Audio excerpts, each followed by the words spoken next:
Hola, soy Ignacio Torralba, el Tiet, y esto es Entender de Vinos. El vino y el mar han tenido siempre una atracción mutua. Cualquier viaje largo tenía como capítulo importante abastecerse de víveres y sobre todo de vino. Los conocimientos de un médico inglés salvaron a las tripulaciones de los barcos que llevaban importantes contingentes de personas a Australia, porque durante el largo viaje se producían bastantes muertes por escorbuto. El vino solucionó esta papeleta porque proporcionaba esa pequeña cantidad de vitaminas suficiente para evitar esa tremenda enfermedad que producía gran cantidad de muertes y de bajas. También por esa época se dieron las circunstancias de que en alguna ocasión algún envío importante de vinos a países lejanos como los países sudamericanos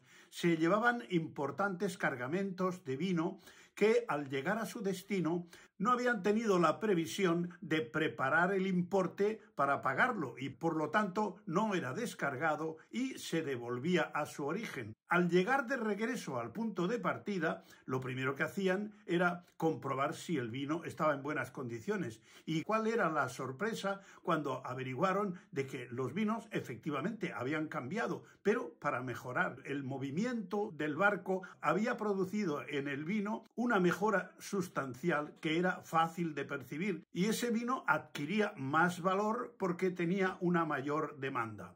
Tanto es así que en algunas ocasiones, cuando los barcos no acababan de llenar su cargamento, pactaban con alguna bodega el cargar como lastre una cierta cantidad de vino que después de ser mareado volvía a la bodega y ésta hacía un buen negocio incluso después de pagar al barco por el servicio prestado. También se dio la circunstancia de que en numerosas ocasiones habían naufragado barcos que llevaban en su cargamento importantes cantidades de vinos, generalmente de alta calidad, como lo que pasó en cierta ocasión, que un barco que llevaba champán francés para el zar de Rusia, pues resulta que naufragó y 100 y pico de años después esas botellas fueron recuperadas por buceadores y comprobaron con asombro de que el vino no había perdido nada de su calidad, al contrario, el envejecimiento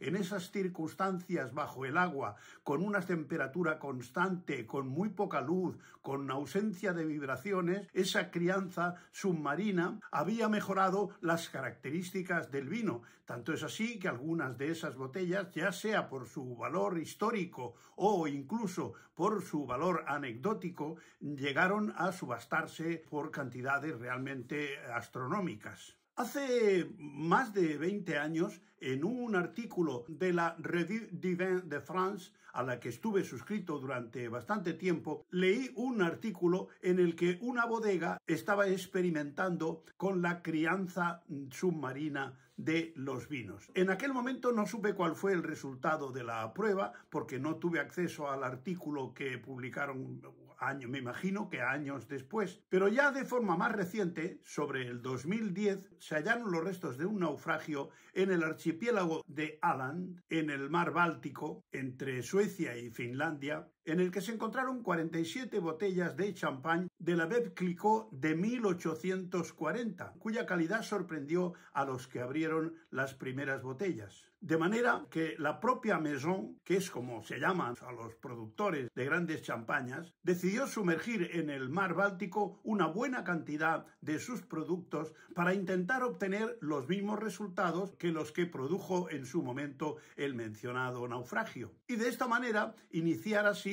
lo que en Veuve Clicquot llamaron colección especial submarina. La maduración submarina proporciona un control natural de temperatura, presión, movimiento y cantidad de luz. Sin embargo, cada vino madura de forma diferente bajo el mar.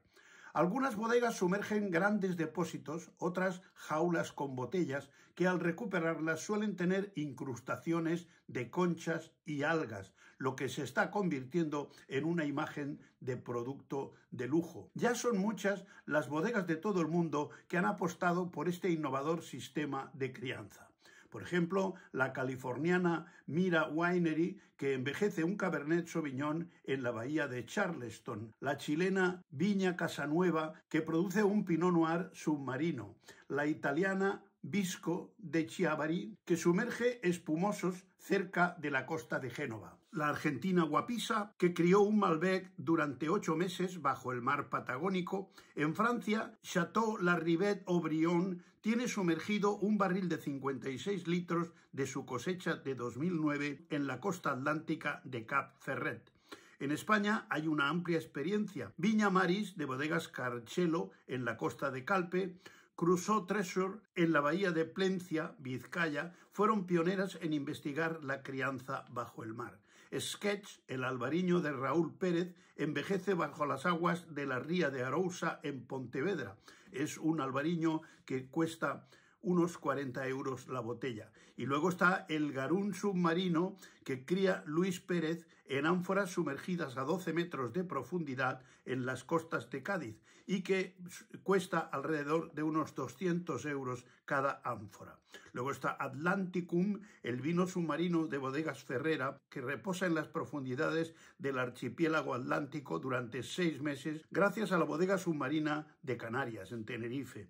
Luego están los vinos de Tendal, en la isla de La Palma. También está Habla del Mar, un blanco de la bodega extremeña, cuya segunda fermentación se produce a 15 metros de profundidad en San Juan de Luz, en Francia. El envejecimiento submarino genera una mayor amplitud de boca con un final ligeramente yodado, que son características muy distintivas de las que se pueden obtener en una bodega terrestre. La ausencia de oxígeno, que es el gran enemigo del vino, la temperatura constante, la falta de luz y ruido y el movimiento constante de las corrientes hace que el vino evolucione de una manera más pausada, que procuran un envejecimiento más lento y aseguran una larga vida al vino. Las botellas llevan un lacre sintético especial que evita que el corcho se hunda por el efecto de la presión y se coloca en jaulas de acero no contaminante y resistente a la corrosión del agua marina. Duet Seal Soul número 6 es un lote que cuesta 114 euros de la bodega Crusoe Treasure en España, que es de las variedades Tempranillo y Maturana de la DOC Rioja. Su nota de cata a la vista es un rojo picota intenso, en nariz tiene aromas profundos y penetrantes, muy afrutado de frutas silvestres, casís y especiado de clavo y comino. En boca es muy estructurado, con tanino maduro y un final amargante muy agradable. En retronasal, recuerdos de pastelería, tarta de manzana, frambuesa, vainilla y coco. Es un vino que tiene 15 meses de envejecimiento submarino. Algunas de estas bodegas hacen un envejecimiento paralelo en tierra de los mismos vinos, lo que permite compararlos y sacar conclusiones. La bodega extremeña Habla, desde hace 5 años, elabora Habla del Mar, al que sumergen en depósitos herméticos de 400 litros a 15 metros de profundidad en un arrecife artificial de San Juan de Luz, en la costa vasco-francesa, en contacto con sus lías a las que el movimiento de las corrientes someten a un batonnage continuo durante 6 meses a una temperatura de unos 8 grados y una presión de 3 atmósferas. He leído en los comentarios de alguna de las bodegas que elaboran este tipo de crianza bajo el mar que es un proceso que acelera la evolución y envejecimiento del vino, mientras que otras dicen lo contrario, que lo ralentiza. Supongo que a unos vinos les hará un efecto y a otros otro, porque de momento parece que no se ponen de acuerdo. En cuanto a las diferencias a favor y en contra, tampoco hay un consenso, porque en alguna cata ciega se han encontrado diferencias a favor de unos y a favor de otros, y en algún caso no se han encontrado diferencias por parte de catadores experimentados. En el laboratorio se comprobó que el vino criado bajo el mar tenía más cantidad de oxígeno que sus hermanos terrestres, lo cual los expertos lo atribuían a la presión de entre 2 y 3 atmósferas que hay a 15 o 20 metros de profundidad. En algunos restaurantes de Estados Unidos estos vinos alcanzan precios de hasta 500 o más dólares. La bodega Ocean Phantoms fue acusada de operar ilegalmente en las costas de Santa Bárbara y los dueños de la bodega se declararon culpables de los delitos de descargar materiales ilegalmente en aguas estadounidenses, vender alcohol sin licencia y ayudar a incitar al fraude a sus accionistas. El profesor de la Universidad de California, Andrew Waterhouse, declaraba que no hay necesidad de envejecer los vinos bajo el agua, porque los enólogos pueden reproducir esas mismas condiciones sin caer en el aumento de costes que ello supone. Parece ser que un mes de crianza submarina equivale a 3 meses de crianza tradicional, lo que permite que el vino alcance antes su punto óptimo. No todos los vinos son aptos para envejecer bajo el mar. Deben ser vinos de gran calidad porque si el vino es inestable en tierra, se estropea en el mar. Hay quien dice que el mar hace que los vinos sean más redondos y equilibrados. Suelen ser vinos que antes de sumergirlos han de tener crianza en barrica.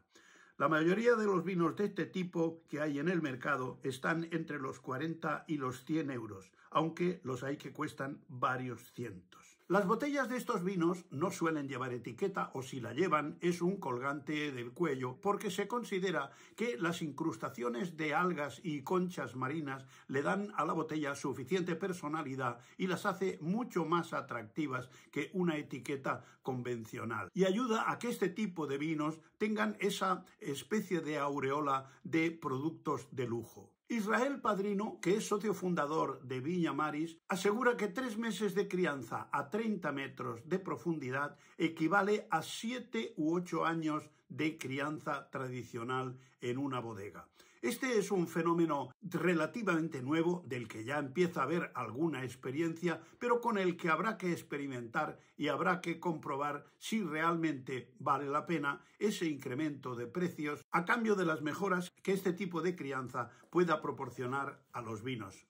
Porque saber cuál es el efecto de la crianza submarina sobre los vinos de calidad también es entender de vinos. Hasta otra.